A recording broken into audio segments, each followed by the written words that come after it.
UP के CM Yogi Adityanath आज आजमगढ़ पहुंचे और उन्होंने गोरखपुर लिंक एक्सप्रेसवे का लोकार्पण किया। इसके बाद जनता को संबोधित किया और कहा कि अब आजमगढ़ आतंक का गढ़ नहीं, अदम्य साहस का गढ़ बन गया है। उन्होंने यूपी की पिछली सरकारों पर भी निशाना साधा।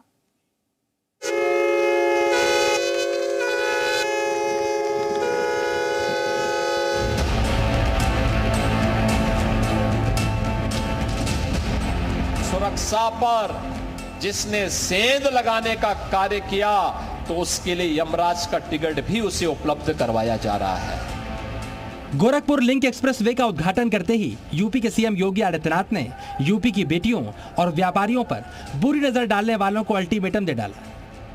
बेटी और व्यापारी को सुरक्षा दी जा रही है, हर एक नागरिक को सुरक्षा की गारंटी दी जा रही है और सुरक्षा पर जिसने सेंध लगाने का कार्य किया तो उसके लिए यमराज का टिकट भी उसे उपलब्ध करवाया जा रहा है।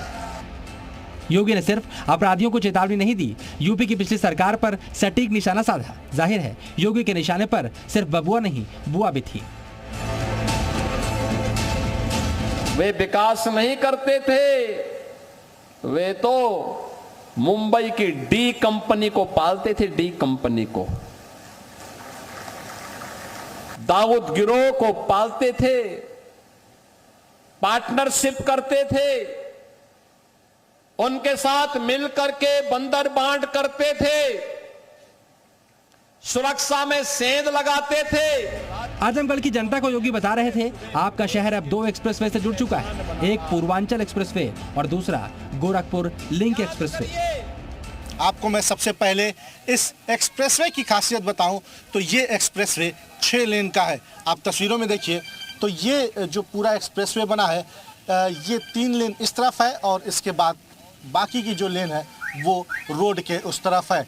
इस एक्सप्रेसवे को आप पूर्वांचल एक्सप्रेसवे से 191 किलोमीटर जो कि आजमगढ़ में पड़ता है वहाँ से ऊपर चढ़ सकते हैं और सीधे सामने आप देखिए तो गोरखपुर का ये पूरा रास्ता है, गोरखपुर जा सकते हैं। सीधे लिखा हुआ है गोरखपुर लिंक एक्सप्रेसवे में आपका स्वागत है।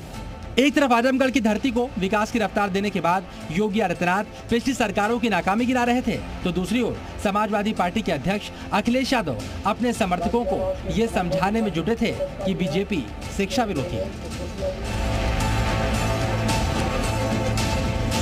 लोकतांत्रिक तरीके से कोर्ट में जाकर के अपनी बात को पहुंचाने का कर रहे हैं, उसके बाद भी सरकार अनसुनी कर रही है